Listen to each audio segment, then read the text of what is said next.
सहारनपुर की घटना को लेके जिस तरह से हमला हुआ था, एक राजपूत समुदाय के लोगों ने तलवारों से हमला किया, महिलाओं के साथ बदसलूकी की, उसको लेके पूरे देश भर में गुस्सा है और पूरे देश भर के जो लोग हैं वो सड़कों पर उतर आए हैं, प्रदर्शन कर रहे हैं, सब अपने अपने तरीके से प्रदर्शन कर रहे हैं। और जो भीम आर्मी है उसके समर्थन में भी काफ़ी जो युवा हैं और जो लोग हैं वो सड़कों पर आ गए हैं।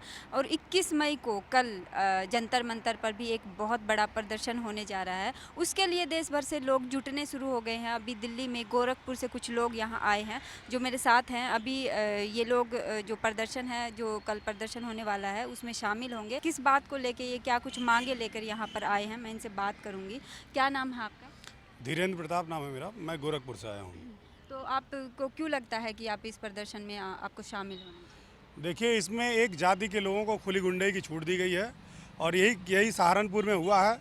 दलितों के ऊपर जो हमला हुआ है उसको पूरी तरह से सरकार का शह हुआ है और उसमें एक मैसेज दिया जा रहा है। उसका जो प्रतिकार दलितों ने किया है, कहा जा रहा है कि भीम आर्मी जो टीम है, जो उनके ऊपर जो अत्याचार है उसका बदला ली है या उनके खिलाफ कुछ एक्शन किया है, उसको बैन किया जाएगा, प्रतिबंधित किया जाएगा। तो हम यहाँ पर इसलिए दिल्ली में एकत्र हुए हैं, इकट्ठा हो रहे हैं कि हम सरकार को बताना चाहते हैं कि भीम आर्मी कोई एक पार्टिकुलर संस्था नहीं है। बाबा साहब अम्बेडकर के मानने वाला हर व्यक्ति भीम आर्मी का सदस्य है और गैर बराबरी के खिलाफ लड़ने वाला हर व्यक्ति भीम आर्मी का सदस्य है। इसी नाते हम दिल्ली में आए हुए हैं और हम इन सरकारों को बता देंगे कि ये जातिवाद, ये गुंडागर्दी, ये नहीं चलेगा। दलितों पर उत्पीड़न नहीं चलेगा। हम युवा इसके लिए सड़कों पर उतरेंगे। हम गोरखपुर से दिल्ली चल के आ रहे हैं, इसी तरह से पूरे देश से लोग दिल्ली चल कर के आ रहे हैं इस घटना का प्रतिकार करने के लिए जंतर मंतर पर। इसीलिए हम यहाँ पर आए हैं। अच्छा, जो चंद्रशेखर आज़ाद ने कल प्रोटेस्ट रखा है, तो उसको लेके लोगों में किस तरह का वो है कि क्या सभी लोग उसमें शामिल होने के लिए तैयार हैं? क्या एक बड़ा जो आंदोलन है वो खड़े होने की उम्मीद है कि एक बड़ा आंदोलन खड़ा होगा? देखिए, हर आदमी यहाँ आना चाहता है। चंद्रशेखर आज़ाद जैसे जो भी युवा हैं, चंद्रशेखर आज़ाद बहुत अच्छा काम कर रहे हैं और उनको जिस हिसाब से पुलिस ने टारगेट किया है कि उनका नक्सलियों से संबंध है, इनसे संबंध है, उनसे संबंध है, तो हम समझ सकते हैं कि शासन सत्ता का दुरुपयोग करके चंद्रशेखर आज़ाद को और उन जैसे जो भी कार्य करने वाले लड़के हैं, युवा हैं, उनको जो है परेशान करने की कोशिश की जा रही है। इस नाते हम लोग चंद्रशेखर आज़ाद का समर्थन करने के लिए यहाँ पर आ रहे हैं। कुछ लोग ये भी बोल रहे हैं कि जो भीम आर्मी ने है सहारनपुर में आतंक मचाया है और उन पे कार्रवाई होनी चाहिए और उन्होंने बहुत ज़्यादा उपद्रव किया है, तो इस पे आपको क्या लगता है कि क्या ये बात उनकी कहीं तक सच है?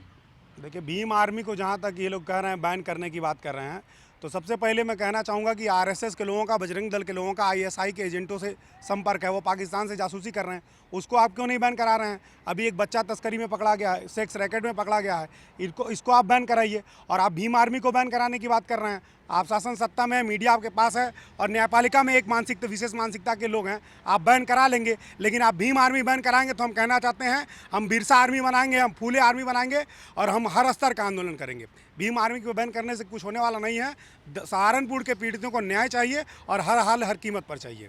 अभी क्या कुछ आपकी मांगे रहेंगी? सहारनपुर की घटना को लेके इस प्रोटेस्ट में शामिल हो रहे हैं, तो क्या मांगे लेकर? देखिए, एक तो इस तरह की घटना दोबारा न हो, इस नाते वहाँ जो जाति विशेष के लोगों ने जो दंगा उत्पात मचाया है उन लोगों को कड़ी से कड़ी सजा दी जाए और इसके ऊपर जांच की जो भी कमेटी बने, जो भी टीम बने या जो भी जज फैसला दे, उनमें जो दलित हैं, उनका जो दलित अधिकारी हैं या जज हैं, जो जाँचकर्मी हैं, उनमें बराबरी का प्रतिनिधित्व रहे ताकि निष्पक्ष जाँच हो सके। दूसरी बात यह है, दलितों को जो जिनके घर जलाए गए हैं उनको उचित मुआवजा दिया जाए ताकि वो फिर से अपना जीवन यापन कर सकें। ऐसा नहीं होता तो फिर हम लोग आंदोलन करेंगे।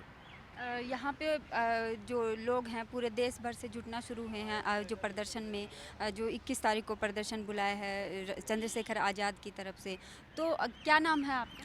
मेरा नाम अमर सिंह पासवान है, मैं गोरखपुर से हूँ। तो आपको लगता है कि जिस तरह से घर एक जलाए गए हैं, तो ये अभी नई घटनाएं नहीं है, इस तरह की घटनाएं होती रहती हैं, तो आपको लगता है कि कुछ बदलाव की उम्मीद आप देख रहे हैं कि आंदोलन से या प्रदर्शन से, विरोध प्रदर्शन से जिस तरह की उम्मीद कुछ बन रही है कि आगे इस तरह की घटनाएं कम होंगी? जैसे कि हम लोग पूर्वांचल से आते हैं, तो पूर्वांचल में दलित उत्पीड़न की घटनाएं आए दिन होती रहती हैं और कोई भी राजनीतिक तरीके से इसका सोल्यूशन निकलना, तो अभी तक तो हम लोग इसको नकार ही चुके हैं, क्योंकि अभी तक कोई ऐसा अवसर आया नहीं कि दलितों को न्याय मिले राजनीतिक तरीके से। इसका जन आंदोलन ही एक रास्ता अख्तियार युवाओं ने किया और मैं उसके समर्थन में हूँ। इसीलिए हम लोग गोरखपुर से चल करके यहाँ पर आए हुए हैं और गोरखपुर में भी जब थे हम लोग, तो योगी आदित्यनाथ का पुतला इसलिए दहन किया गया क्योंकि योगी आदित्यनाथ का एक जातीय विशेष को संरक्षण प्राप्त है, इसी आधार पर पूरे प्रदेश में उठा करके आप देखिए, भारत में भी उठा करके देखिए, एक विशेष लोगों को खुली छूट के तौर पे एक प्रचारित भी किया गया और जिसको हम लोग मानते भी हैं। आपको क्या लगता है कि किस तरह की मानसिकता होती है ऐसे लोगों में जो घर जला देते हैं और तलवारों से हमला करते हैं और पुलिस की प्रेजेंस में ये सब कुछ होता है? जैसे इस देश में अगर सही और साफ शब्दों में कहूँ, दो तरह की लड़ाई चल रही है, एक अम्बेडकरवाद, एक ब्राह्मणवाद। और इन सारी चीज़ों को जो समझ ले रहे हैं वो कहीं ना कहीं अपने सिद्धांतों पे चलना शुरू कर दे रहे हैं। अगर नहीं चलेंगे तो धीमे धीमे काटा जाएगा, और अगर समझ जाते हैं तो उनको आज़ादी भी मिल सकती है। भीम आर्मी पे अलग अलग तरह के आरोप लग रहे हैं कि उसने हिंसा की, इस तरह के आरोप हैं, उपद्रव मचाया। तो आपको लगता है कि लोकतंत्र में हिंसा करना या हिंसा की का पक्षधर होना सही है? जैसे कि ये जांच का विषय है और मीडिया के भी द्वारा और कई लोगों के द्वारा, कई नेताओं के द्वारा तुरंत और तत्काल में आरोपी सिद्ध कर देना ये गुनाह है और ये अदालत के ऊपर छोड़ देना चाहिए। नहीं तो अन्य सामाजिक संगठन भी हैं, कुछ ऐसे सामाजिक संगठन हैं जो समाज के आड़ में गुंडाई करते हैं। गोरखपुर से उठा करके आप पूर्वांचल के हर कोने में जा करके आप सर्वे करके देख लीजिए, वहाँ पर भगवाधारियों ने इतनी गुंडाई कर रखी है कि पूजा पाठ के नाम पर, धर्म के नाम पर, जाति के नाम पर एक विषैलापन बीज जो बोया है वो आज पनप रहा है। उसको समाप्त करने का पूरी तैयारी करनी चाहिए और हर राजनीतिक दल के लोगों को ऐसी घटना कोई भी होती है उसकी निष्पक्ष जांच कराई जानी चाहिए। क्योंकि हम लोग छात्र जीवन से आते हैं तो हम लोग का डिमांड भी रहता है कि जो भी जांच करना हो आप निष्पक्ष तरीके से करिए, कोई किसी के आड़े नहीं आएगा, लेकिन सबकी समानता और सबकी भागीदारी बराबर होनी चाहिए। तो आप भी इस प्रोटेस्ट में शामिल होने के लिए हैं। आपको क्या लगता है कि जो इस तरह के प्रोटेस्ट के बाद एक बड़ा आंदोलन खड़े होने की उम्मीद है? ऐसा देखा जा रहा है कि जितने भी पूर्वांचल के इतने युवा हैं, काफ़ी दिनों से इस तरह की चूँकि घटनाएं पूरे देश में चल रही हैं और युवा वर्ग इकट्ठा हो रहा है, उनके अंदर जो है इस तरह का आक्रोश है कि क्यों एक जाति विशेष को ही निशाना बनाया जा रहा है। बार बार एक जाति विशेष को निशाना बना के जो है इनके ऊपर अटैक किया जाता है, उनको मारा जाता है, उनके घर जलाए जाते हैं, उनके बहू बेटियों के साथ बलात्कार किया जाता है। ऐसा क्यों हो रहा है? तो इसके लेके युवाओं में बहुत ज़्यादा आक्रोश है और ऐसा लगता है कि शायद ये जो है जन आंदोलन का रूप ले लेगा। क्या कुछ उम्मीद दिख रही है? इस तरह के जो अत्याचार तो कम होने का नाम ले नहीं रहे हैं, तो कुछ उम्मीद है? क्या लगता है कि बीजेपी की सरकार आने के बाद हमले बढ़े हैं या फिर पहले से ही? सेंट्रल में जो है जब सरकार आई बीजेपी की तो उसके बाद से तो ये घटनाएं और तेज़ी से बढ़ने लगी हैं। और जब उत्तर प्रदेश में जो सरकार आई उसके बाद से तो घटनाओं में दिन रात चौगुना वृद्धि होने लगी है। आए दिन किसी ना किसी ऐसी बहुत सी घटनाएं जो मीडिया में नहीं आ पाती हैं और मीडिया में आने के पश्चात जो है लोगों के पास थोड़ी बहुत घटनाएँ पहुँच पा रही हैं। तो अभी बहुत सी घटनाएं हैं जो मीडिया में नहीं आ पाई हैं और बहुत ज़्यादा जो है यहाँ पे घटनाओं का जो सिलसिलेवार है वो लगातार हर दिन बढ़ रहा है। आप पूर्वांचल की तरफ आइए, आपको जो है संख्याओं में हमेशा इजाफा दिखाई देगा। वहाँ के लोग भय में रहते हैं, लेकिन गोरखपुर के लोगों ने संकल्प लिया और पूर्वांचल के लोगों ने संकल्प लिया है कि अब इस चीज़ को हम लोग नहीं छोड़ें, हम लोग इस चीज़ को आगे बढ़ाएंगे और एक जन आंदोलन का रूप धारण करवाएंगे इसको। तो क्या लगता है धीरेन्द्र, जब से बीजेपी की सरकार यूपी में बनी है तो अभी भी बीजेपी की सरकार बनने के बाद बहुत सारे हमले होते रहे हैं। हर रोज़ कहीं से खबर आती है कि किसी मुसलमान को पकड़ के मार दिया, कभी किसी के घर जला दिए, कभी किसी को जाति की नफरत से मार दिया। तो क्या लगता है कि जो बीजेपी की सरकार बनने से लोगों के जो हौसले हैं वो बढ़े हैं, इस तरह की जो मानसिकता उनमें है? देखिए, बीजेपी सीधे सीधे आरएसएस का राजनीतिक अंग है और आरएसएस हिंदू राष्ट्र की बात करता है और हिंदू जो व्यवस्था है वो वर्ण व्यवस्था पर आधारित है। वर्ण व्यवस्था में जाति प्रथा है और वर्ण व्यवस्था में जितनी बढ़िया से जाति प्रथा होगी, वर्ण के हिसाब से लोगों का शोषण किया जाएगा, उत्पीड़न करा जाएगा, उसी को उतना बढ़िया हिंदू राष्ट्र माना जाएगा। ये प्रत्यक्ष परोक्ष रूप से हिंदू राष्ट्र लागू करके यहाँ वर्ण व्यवस्था और जातिवाद लागू करना चाहते हैं। ये संविधान को रिप्लेस करके मनुस्मृति को लागू करना चाहते हैं। इनकी एक वेबसाइट है इन लोगों की, उस पर इन लोगों ने भारत के भावी संविधान को भी अपलोड कर रखा है। तो उसको आप पढ़ेंगी तो आप देखेंगे उसमें किस तरह से जो प्राचीन काल से चीज़ें होती आ रही हैं, दलितों के साथ जिनको जाति के नाम पर और वर्ण व्यवस्था के नाम पर शोषित किया गया, महिलाओं को जो शोषित किया गया, उसको ये फिर से लागू करना चाहते हैं। तो लेकिन ये जो ऐसी कैटेगरी है, ओबीसी है, मुस्लिम को अगर छोड़ दिया जाए या और धर्मों को छोड़ दिया जाए तो हिंदू राष्ट्र की अवधारणा जो इनकी है, हिंदू राष्ट्र में ये ऐसी कैटेगरी के जो लोग हैं और आदिवासी, उनको भी हिंदू ही कहते हैं।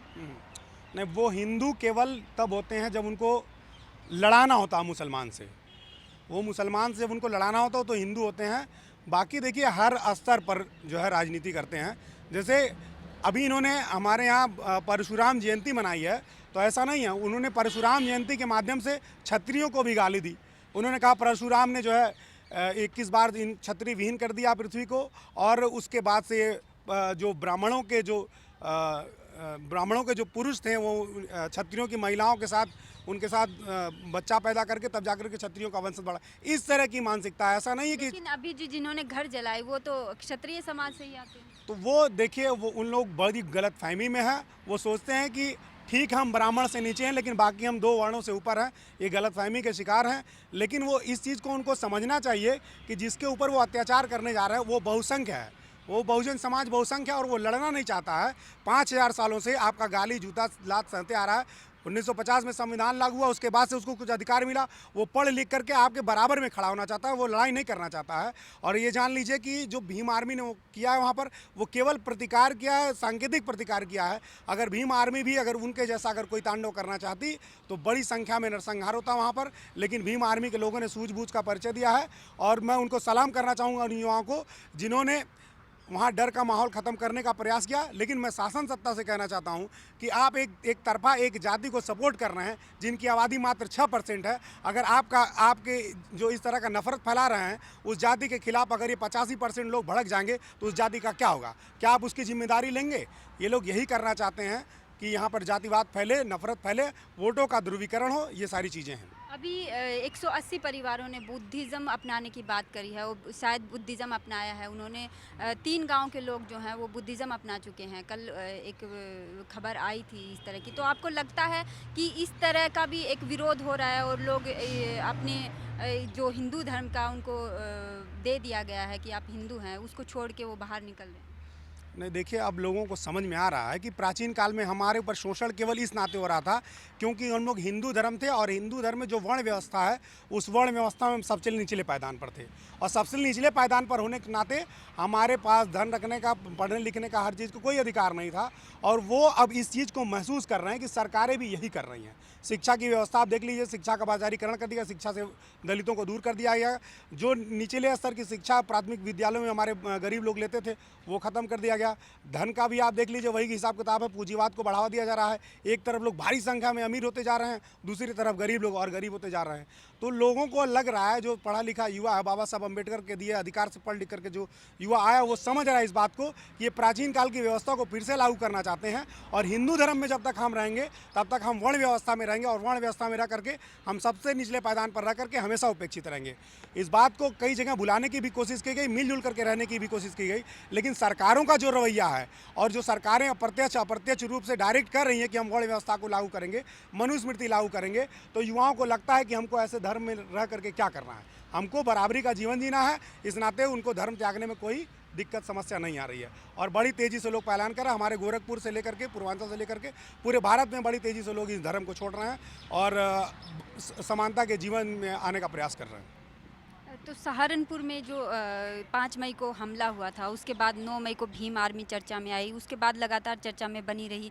और जो चंद्रशेखर आज़ाद हैं वो चर्चा में अभी बने हुए हैं, पुलिस उनको ढूंढ रही है, गिरफ्तारी की बात की जा रही है। और शायद कल उन्होंने ऐलान भी किया है कि वो वहाँ से गिरफ्तारी देंगे, जंतर मंतर पे प्रदर्शन करेंगे। पूरे देश भर से लोग जुटने लगे हैं, पूरे देश भर में गुस्सा है, जो युवा हैं उनमें गुस्सा है, उनमें आक्रोश है कि उन्हीं की जाति को हर बार निशाना बनाया जाता है। अभी झारखंड से भी खबर आई है कि झारखंड में 2 जगह पे मुसलमानों को और जो ओबीसी जो पिछड़े वर्ग से आते हैं उनको भीड़ ने पीट के मार दिया, क्योंकि उन्हें शक था कि उन्होंने बच्चा